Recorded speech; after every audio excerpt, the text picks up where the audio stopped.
एक महिला ने व्यंग कर दिया। उसी समय लक्ष्मण जी जब चुप हुए, ये तो मिथिला वाले बड़े अच्छे हैं जो कि बेटी अवध के राजकुमारों को दे दी, वरना इन निर्गुणों को बेटी कौन दे। ऐसा जब कहा फिर तो लखन जी भी नहीं रुके, कहने लगे सुनो, तो तुम्हारी इस वैदेही को रखेगा ही कौन? अरे इस वैदेही को तो हम अवधवासी ही रख सकते हैं, इसके देहा है ही कहां, उसे तो ये तो वैदेही है, इसके देहा है ही कहां, इसको तो हम अयोध्यावासी ही रख सकते हैं, और किसी के बस की बात नहीं है। बड़ा व्यंग हुआ, मजाक हुआ, बहुत सा धन दहेज जनक जी ने दशरथ जी के चरणों में अर्पण कर दिया, सेवा समर्पण कर दी, सेवा का भाव रख दिया, प्रभु मेरी ओर से ये है। दशरथ जी धन्य हो गए, जय जयकार होने लगा है। एक बार दोनों हाथ उठा करके कह दो, बोलिए राजा रामचंद्र भगवान की जय। विवाह हुआ। विवाह होने के बाद कुछ समय बाद में जो है विदा की बेला आई। जनक जी ने अपनी बेटी को राम जी के हाथों में सौंप करके और बेटी को विदा किया है। बीच बीच बरबास कर मगलोगन सुख देत, अवध समीप पुनीत दिन पहुंची आई जनेत।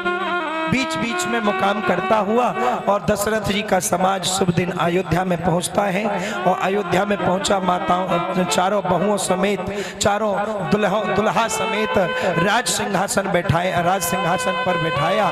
माताओं ने आरती उतारी, आरती उतार करके और माताएं चारों बहुओं को देख करके धन्य हो जाती हैं। किसी ने कुछ दिया, किसी ने कुछ दिया, किसी ने कुछ दिया, माताएं धन्य हो गई बहुओं को देख करके।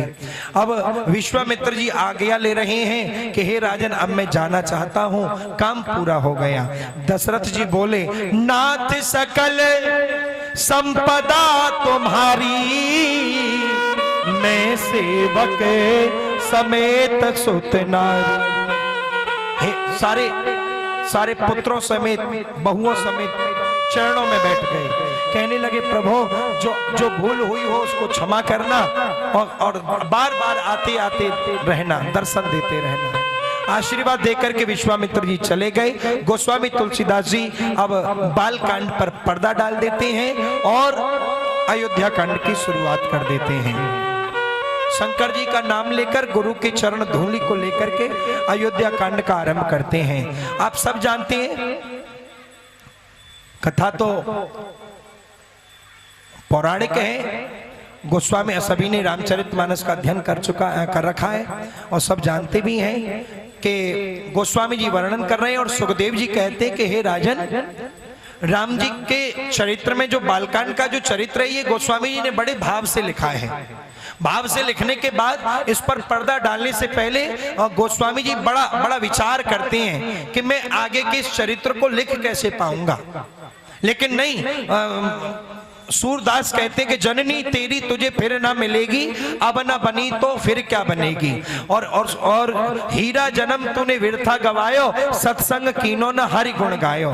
गोस्वामी जी कह रहे हैं ये बालकांड तो मैंने लिख दिया, लेकिन आगे का चरित्र जो लिखूंगा वो हिम्मत करके लिखूंगा। लेकिन मैं अपने भाव को कहता हूं कि जो मैंने प्रेम से इस चरित्र का जो गायन किया है विवाह तक का, वो मैंने यहां तक किया। आगे की जो चर्चा है वो आप जानते ही हैं, उनको संक्षेप में कहना तो मुश्किल भी है। आप सब जानते हैं कि मां कैकेयी ने वरदान मांगे हैं राम जी से, दशरथ जी से राम जी के लिए 14 वर्षों का वनवास। सुतई राज रामई वनवासु, देहु लेहु सब सबते हुलासु। पुत्र के लिए गद्दी मांग ली, राम के लिए 14 वर्षों का वनवास मांग लिया। राम जी सीधे चित्रकूट में निवास करने लगे। 13 साल भूमि को लाभ दिया चित्रकूट को। चित्रकूट की भूमि धन्य है। और इधर चक्रवर्ती राजा दशरथ जी का मरण होता है, मृत्यु हुई। राम राम कही राम कही राम राम कही राम, तन पर हरि रघुवर विरह राय गयो सुरधाम। दशरथ जी का मरना हुआ। भरत जी आए, ननिहाल से पिताजी की क्रिया की, राज तिलक की सारी सामग्री लेकर के लोगों ने कहा, माँ ने मांगा था तुम्हारी ने वचन कि तुम राजगद्दी पर बैठो और राम बनों को जाएं। भरत कहते हैं मैं गद्दी पर नहीं बैठूंगा, अगर मैं गद्दी पर बैठूंगा तो पृथ्वी रसातल में चली जाएगी। क्यों? क्योंकि मेरी माँ ने जो वचन मांगा है वो इस अवध ने नहीं निभाया है। उस गलती को सुधारने के लिए हमको राम के पास जाना पड़ेगा। मेरी माँ ने मांगा है पहले मेरे लिए राजगद्दी और बाद में राम को वनवास, और तुमने अयोध्या वासियों ने पहले राम को वनवास भेजा और बाद में मुझसे कह रहे कि अब गद्दी पर बैठो, तो मैं अगर गद्दी पर बैठूंगा तो पृथ्वी रसातल में चली जाएगी। इसलिए मेरा आदेश यह है कि हम प्रातः काल राज तिलक की सब सामग्री लेकर के और चित्रकूट चलें, भगवान से मिलने चलें। भगवान जो आज्ञा दे उस कार्य को करें। चल पड़े। 8 व्यक्तियों को अयोध्या के काम काज के लिए छोड़ दिया गया, बाकी सबको लेकर के चलने लगे। तम सातीर निवास किया प्रथम ते बस रघुनाथ। भगवान जहां जहां रुकते गए भरत जी वहां वहां ठहरते गए। झलका झलकत पायन कैसे पंकज ओस कोस गन जैसे।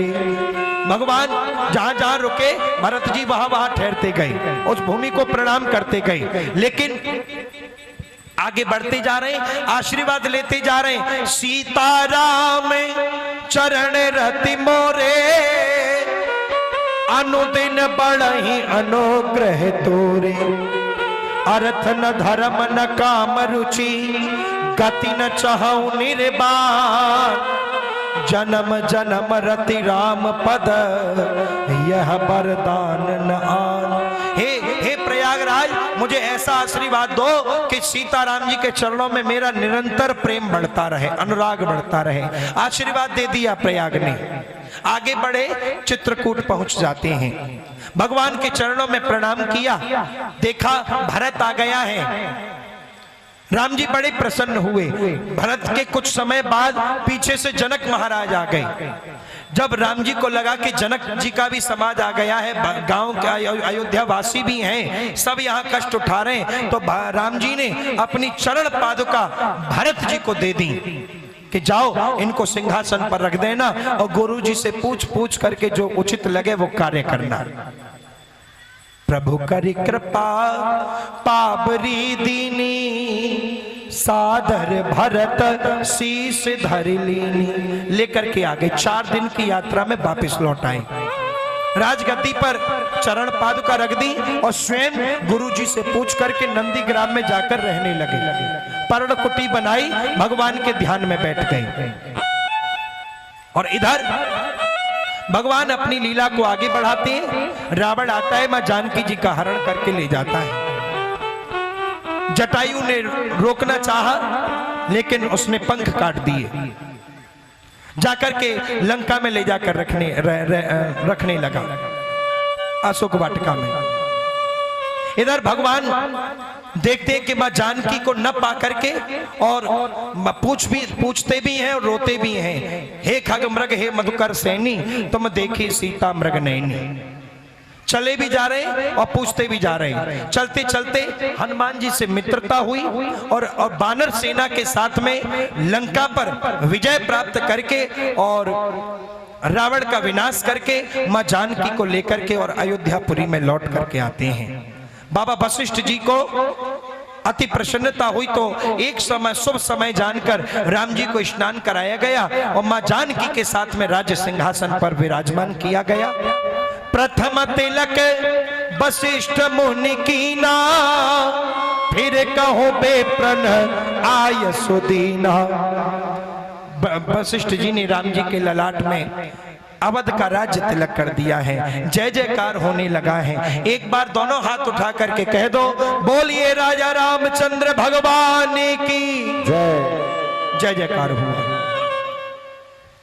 इधर क्योंकि राम जी का चरित्र ऐसा है कि जब तक ये जाना नहीं जाएगा तब तक कृष्ण का चरित्र समझ में नहीं आएगा। भगवान अयोध्या का शासन करने लगे। सुखदेव जी वर्णन करते हैं, राजन अब मैं तुम्हें कृष्ण का चरित्र सुनाता हूँ, एक बार ताली बजा करके गा लीजिए। अरे मीठे रस से भरोनी राधा रानी लागे, महारानी लागे, मानो करो करो यमुना जी को पानी लागे। मीठे रस से भरोनी राधा रानी लागे, महारानी लागे, मन करो करो यमुना जी को पानी लागे। वो मीठे रस से भरोड़ी राधा रानी लागे, महारानी लागे, मानो करो करो यमुना जी को पानी लागे। मीठे रस से भरोड़ी राधा रानी लागे, महारानी लागे, मन खाड़ो खाड़ो यमुना जी का पानी लागे। अरे यमुना जी तो कारी कारी राधा गोरी गोरी, यमुना जी तो कारी कारी राधा गोरी गोरी। हाँ यमुना जी तो कारी कारी राधा गोरी गोरी, यमुना जी तो कारी कारी राधा गोरी गोरी। और वृंदावन में धूम मचावे बरसाने की छोरी, वृंदावन में धूम मचावे बरसाने की छोरी। अरे वृंदावन में धूम मचावे बरसाने की छोरी, वृंदावन में धूम मचावे बरसाने की छोरी। वृषभान की लली, वृषभान की लली, गुड़ खानी लागे, गुड़ खानी लागे, मानो करो करो यमुना जी को पानी लागे। मीठे रस से भरोड़ी राधा रानी लागे, महारानी लागे, मन करो करो यमुना जी को पानी लागे। ओ मीठे रस से भरोड़ी राधा रानी लागे, महारानी लागे, मानो करो करो यमुना जी को पानी लागे। मीठे रस से भरोड़ी राधा रानी लागे, महारानी लागे, मन करो करो यमुना जी को पानी लागे। मानो करो करो यमुना जी को पानी लागे, मन करो करो यमुना जी को पानी लागे। जब जब होई धर्म की हानि, बाढ़ई असुर अधम अभिमानी, तब तब धारी प्रभो विविध शरीरा, हरहि कृपा निधि सज्जन पीरा। जब जब धरती पर अधर्म होता है तब तब भगवान अवतार लेकर के आते हैं। वसुदेव गृहे साक्षात भगवान पुरुषम परः, जनियस्य ते प्रत्यार्थम संभवतु सुरप्रियः। ब्रह्मा ने कहा देवताओं तुम चिंता न करो, अब जो है वसुदेव जी के यहाँ गोकुल में नंद जी की भार्या हैं यशोदा, यशोदा जी के यहाँ परात्पर प्रभु की दिनमय दिव्य चिन्मयी माया पुत्री के रूप में अवतार लेकर के आएंगी। वसुदेव जी के यहाँ कृष्ण अवतार लेकर के आएंगे। हे माता पृथ्वी, आप सबके कष्ट की निवृत्ति हो जाएगी, आप कोई भी बिल्कुल चिंता न करो। मथुरा के बड़े यशस्वी राजा हैं जिनका नाम है उग्रसेन। ऐसा वर्णन आता है कि उग्रसेन के कोई पुत्र नहीं, बड़ी भारी तपस्या की, पुत्र कामेष्टि यज्ञ किया तो उग्रसेन की पत्नी गर्भवती हो गई। एक बार वो उग्रसेन की पत्नी अपनी सहेलियों के साथ में वन में विहार करने लगी, घूमने विचरण करने लगी। महाराज उग्रसेन की पत्नी को एक दुर्मिल नाम के राक्षस की छाया उसके गर्भ पर पड़ गई, और दुर्मिल नाम की राक्षस की छाया जब गर्भ पर पड़ी तो जिस बालक ने उस गर्भ से जन्म लिया वही कंस है। लेकिन ब्राह्मणों ने कहा राजन, आपके यहाँ जो कंस है, जो पुत्र है, ये आपके वंश को नष्ट कर देगा। वंश को बर्बाद करने वाला होगा। इसलिए उग्रसेन जी ने उसे लता पताओं में लपेट करके और यमुना जी में बहा दिया। परंतु वसुदेव जी के पिताजी यमुना जी में सूरसेन स्नान कर रहे हैं और जब पत्तों को आते देखा तो लिया पकड़ा, तो लता पताओं में पुत्र को लपेटे देखा तो निकाल करके लाए, बच्चे को देखा निकाल कर लाए और घर ले आए। ला करके सूरसेन पत्नी से बोले, देखो अब तक तो वसुदेव ही पुत्र था, लेकिन अब एक और पुत्र मिल गया है। पत्नी ने सुना तो बड़ी प्रसन्न हुई, लेकिन कहीं से ये सूचना मिल गई, कंस पलते पलते बड़ा हुआ और जब बड़ा होने के बाद कंस वसुदेव जी के साथ में सूरसेन के यहाँ पल रहा है, लेकिन उग्रसेन जी के कंस के बाद 4 पुत्र और हुए। इधर कंस को नारद के द्वारा सूचना मिली कि अरे भैया कंस, तुम इनके पुत्र नहीं, तुम तो उग्रसेन के पुत्र हो। तो ऐसा जब पता चला तो रात्रि में ही घर छोड़ करके सूरसेन का चला गया, और घर छोड़कर जब चला गया तो कैलाश पर्वत पर जाकर के भगवान शिव को प्रसन्न किया और भगवान शिव से वरदान मांगा, और भगवान शंकर ने अपना धनुष दे दिया, लो ले जाओ, जो इसको तोड़ेगा वही तुमको नहीं छोड़ेगा, जाओ। धनुष लेकर के आ गया, मथुरा नगरी में आया, आकर के बस अत्याचार करने लगा। उग्रसेन ने कहा, ये तुमने ब्राह्मणों को बस में कर लिया, उग्रसेन को बंदी बना लिया। कंस ने उग्रसेन को पकड़कर कारागार में डाल दिया, मथुरा में ढिंडोरा पिटवा दिया, क्या मेरे ही नाम का जय जयकार होगा, इधर भगवान की कोई पूजा नहीं होगी।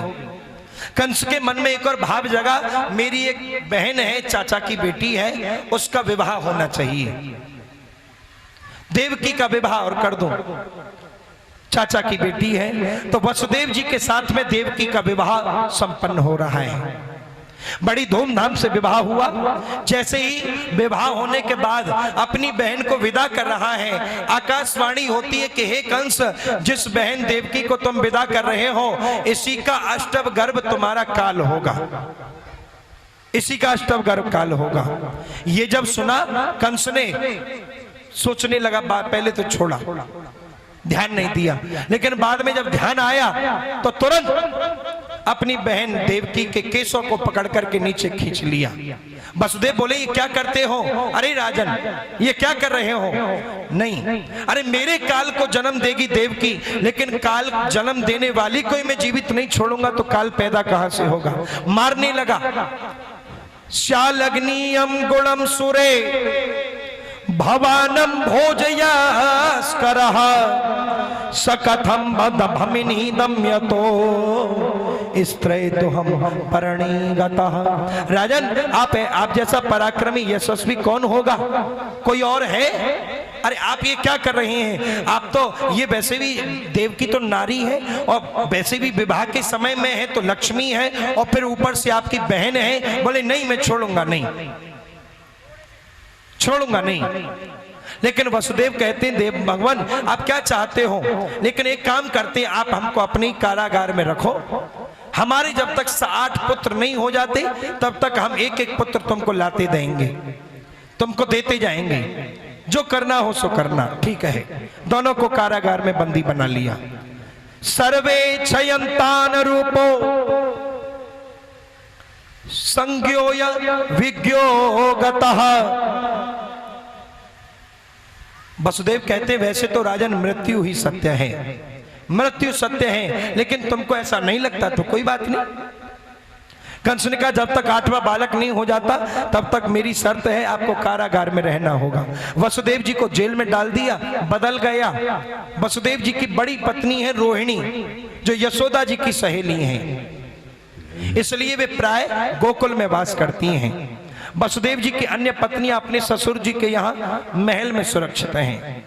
कीर्तिमंतो प्रथम जन्यो कंसायान को दुंदो भी। वसुदेव जी के पहले पुत्र हुआ जिसका नाम है प्रघुम्न। कंस ने एक बार तो उसे छोड़ दिया, बाद में मार दिया। देवकी का दूसरा पुत्र हुआ, उसे भी मार दिया। तीसरा हुआ, उसे भी मार दिया। महारानी देवकी के गर्भ में ऐसे ही करके 7वां बालक आने वाला है। ये नारायण के मन में चिंता हुई। प्रभु ने सोचा माता देवकी के गर्भ से मैं जो 7वां बालक है ये तो लक्ष्मण है, बलराम है, शेष नाग है, परंतु कंस तो जन्म लेते ही मार देता, इसलिए शेष को बचाना चाहिए। तो भगवान ने योग माया को आदेश कर दिया कि जाओ इस गर्भ में जो बालक है इस बालक को लेकर के और रोहिणी के गर्भ में स्थापित कर दो। ठीक है, बालक योग माया ने खींच करके योग माया से उस बालक को एक गर्भ से दूसरे गर्भ में पहुंचा दिया, देवकी के गर्भ से निकालकर रोहिणी के गर्भ में स्थापित कर दिया। गोकुल में उस बालक ने जन्म लिया। इस 2 माताओं के वो पैदा हुए, 2 माताओं के पुत्र हुए।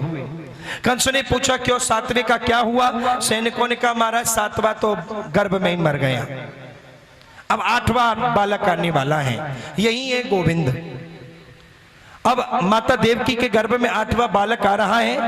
अब देवताओं को जब पता चला तो अब भगवान अवतरित होने वाले, तो सब प्रार्थना करने गए, दयानिधि अब तो लो अवतार, प्रबल हुआ है असुरों का दल, अरे प्रबल हुआ है असुरों का दल, करो शीघ्र संहार, दयानिधि अब तो लो अवतार। भगवान का प्रागट्य हो रहा है माता देवकी के गर्भ में। सारी दुनिया जिस गर्भ की बुराई करती है देवता उसकी प्रार्थना स्तुति करते हैं। और माता देवकी से कहा, भगवान देवता बोले माता डरना नहीं, क्यों? तुम्हारे गर्भ में जो बालक है ये भगवान है, यदुवंशियों की रक्षा करेंगे, तुम्हारे कष्ट की निवृत्ति हो जाएगी। धीरे धीरे आ रहा है भादव का महीना। नारद जी ने सोचा मेरे भगवान तो आने वाली हैं, कंस को डराया। नारद जी डराने चले गए। कंस ने कहा कैसे आए? बोले ये बताओ क्या हुआ? बोले क्या बताए, भगवान को समझ नहीं आ रहा है। क्यों? बोले पता ही नहीं पड़ रहा है कैसा होगा। डरा दिया, काला काला होगा, ऐसा होगा, वो होगा, ये होगा, मुरली वाला होगा। डर गया। 10,000 सैनिकों को और बुला लिया रक्षा के लिए। इधर भगवान अवतरित होने वाली हैं कि योग माया से ब्रह्मा जी ने कहा, योग माया बोली प्रभु एक काम करो, ये सारे ब्रजमंडल की कमान मेरे हाथ में दे दो। ब्रजमंडल की कमान योग माया ने अपने हाथ में ले ली। भगवान सोचते हैं कृष्ण पक्ष को अष्टमी तिथि को प्रभु ने सोचा माता यशोदा सौभाग्यवती इसलिए है कि उसका मैं दुग्ध पान करूंगा। देव की पुण्यात्मा इसलिए है कि मैं उसके गर्भ से जन्म लूंगा, लेकिन माता रोहिणी को भी तो कुछ मिलना चाहिए। लेकिन भगवान जान गए कि जिस नक्षत्र में मैं जन्म लूंगा वो रोहिणी नक्षत्र होगा। अष्टमी तिथि के रात्रि के ठीक 12 बजे माता देवकी का कारागार मंदिर बन गया। कारागार में प्रकाश हो रहा है, पूरे ब्रजमंडल में सन्नाटा छा गया, सब लोग गहरी नींद में सो गए और गोपाल का प्रागट्य हो गया है। एक बार जय घोष कर दीजिए, बोलिए बाल कृष्ण भगवान की जय। कमल नयन चतुर्भुज नारायण ने जन्म ले लिया। बालक के रूप में वसुदेव देवकी के समक्ष प्रकट हो गए और जैसे ही प्रकट हुए वसुदेव जी ने देखा, माता देवकी ने देखा, धन्य हो गई। भगवान बोले एक काम करो, मुझे यहाँ नहीं, एक काम करो मुझको गोकुल में छोड़ाओ, गोकुल में छोड़ दो और माँ वहां यशोदा जी की एक बेटी हुई है उसको तुम ले आना, मुझे वहां लेटा आना। ठीक है। भगवान वसुदेव जी बोले हमारी तो बेड़ियां बंधी है। बोले मेरी तरफ हाथ आगे बढ़ाओ तो ये बेड़ियां खुल जाएंगी। बेड़ियां खुल गई। एक टोकरी में रख करके भगवान को और वसुदेव लेकर के चलते हैं। जैसे ही चले बेड़ियां खुल गई, जो ताले लगे थे वो टूट गए और जो बंदी जन थे वो सो गए। और इतनी भयंकर कठोर गर्जना हुई, भयंकर इतनी बारिश हुई कि सारा जल ही जल हो गया सारे में। वसुदेव जी कारागार से बाहर निकले, चलते चलते अब पता ना पड़े यमुना कहाँ है कि मार्ग कहाँ है, इतना जल आ गया। लेकिन यमुना जी इतनी बढ़ गई, यमुना जी में जैसे ही वसुदेव जी ने प्रवेश किया तो यमुना जी उछाल भरने लगी, बार बार दाढ़ी तक आ जाए। भगवान जान गए ये तो ऐसा ना हो कि कहीं बाबाई डूब जाए, तो एक काम किया भगवान ने, टोकरी में से अपना पैर लटका दिया और जब पैर लटकाया तो यमुना ने उस चरण को छुआ और शांत हो गई, धीरे हो गई। नंद जी के भवन में वसुदेव जी पहुंचे और जो कन्या थी उसको तो लिया और जो पुत्र कन्हैया जो थे उनको वहां लिटाया और आ गए अपने कारागार में। बंदी जन जग गए, बेड़ियां यों की त्यों लग गई। कंस को पता चला कि 8वां बालक हो गया है, दौड़ा दौड़ा आया, लेकिन कहा कि 8वां कहां गया? वसुदेव जी ने दिखाया ये पुत्री हुई है। और पुत्री को जब हाथ में लिया और एक जैसे ही दीवाल पर जोर से मारा तो वो तो योग माया थी, छूट करके चली गई, उड़ गई और कह गई कि हे कंस, जिसका तुझे डर है उस बालक ने तो गोकुल में अवतार ले लिया है, वो तो गोकुल पहुंच गया है, अब तो और डरने लगा, चला गया। इधर सुबह हुई, नंद बाबा यमुना स्नान करने गए अपने भाइयों के साथ, सखाओं के साथ। यमुना स्नान करके भजन करने यमुना के किनारे पर बैठे और माता यशोदा सो रही है और नंद बाबा की बहन है सुनंदा, वो सुनंदा दौड़ी दौड़ी गई, बोली अभी सुबह हो गई, अब पता नहीं पड़ रहा है बालक कौन, क्या हुआ है, कौन हुआ है, पता नहीं चल रहा है। दौड़ी दौड़ी गई, जैसे ही चादर हटा करके देखा, लाला, भगवान को देख, कन्हैया को देखा और देखा, भरोसा नहीं हुआ, दोबारा चादर ढकी, दोबारा देखा तो लाला को देखा तो बड़ी प्रसन्न हो गई, दौड़ी दौड़ी गई, ए नंद बाबा को पुकारने लगी, अरे बाबा बधाई हो, अरे बाबा बधाई हो।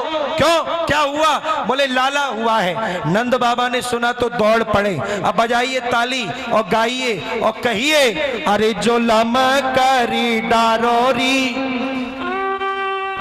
लाला तैयार है। हाँ तो अरे भैया फूल तो ले लो अपने अपने हाथ में है,